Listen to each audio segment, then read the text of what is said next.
Konflik Ukraina kembali memanas.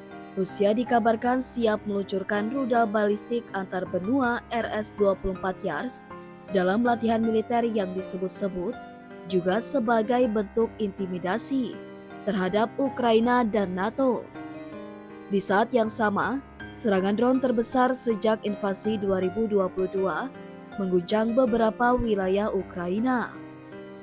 Badan Intelijen Militer Ukraina, GUR, melaporkan bahwa Rusia berencana melakukan peluncuran rudal RS-24 Yars dari wilayah Sverdlovsk dalam latihan militer. Rudal ini bukan sembarang senjata. RS-24 Yars adalah rudal balistik antar benua yang bisa membawa hulu ledak nuklir dan memiliki jangkauan lebih dari 10.000 kilometer. GUR menyebut ini sebagai langkah untuk menekan dan mengintimidasi Ukraina, serta negara-negara anggota Uni Eropa dan NATO. Meskipun Rusia belum mengomentari laporan ini secara resmi, tindakan tersebut memperkuat narasi bahwa Kremlin sedang meningkatkan tekanan militer dan psikologis terhadap Barat.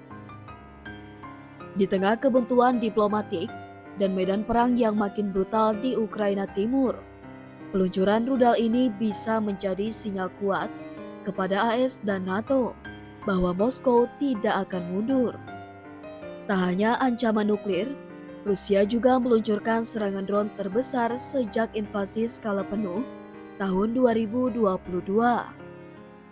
Menurut Angkatan Udara Ukraina, sebanyak 273 drone ditembakkan dalam 2 gelombang, menyerang wilayah Kiev, Dnipropetrovsk, dan Donetsk.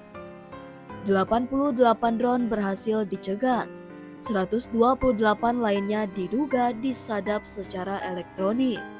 Namun masih ada yang berhasil menimbulkan kerusakan dan korban jiwa. Seorang wanita tewas dan beberapa warga lainnya terluka, termasuk anak kecil.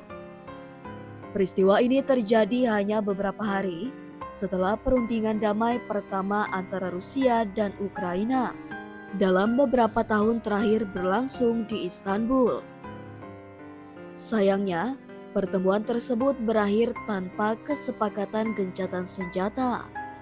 Putin menolak permintaan Presiden Ukraina Zelensky untuk bertemu langsung dan hanya menawarkan pembicaraan non-presidensial. Kedua pihak hanya sepakat pada satu hal, pertukaran masing-masing 1.000 tawanan perang. Presiden AS Donald Trump dijadwalkan menghubungi Putin dan Zelensky secara terpisah untuk membahas solusi damai.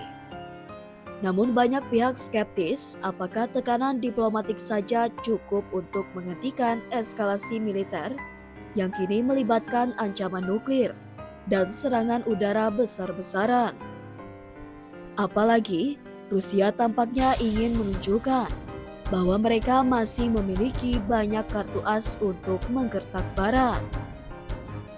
Dari rudal Yars yang bisa menjangkau benua, hingga ratusan drone mematikan di langit Ukraina. Situasi ini mengingatkan kita bahwa konflik ini belum mendekati akhir. Apakah dunia sedang menuju babak baru perang besar?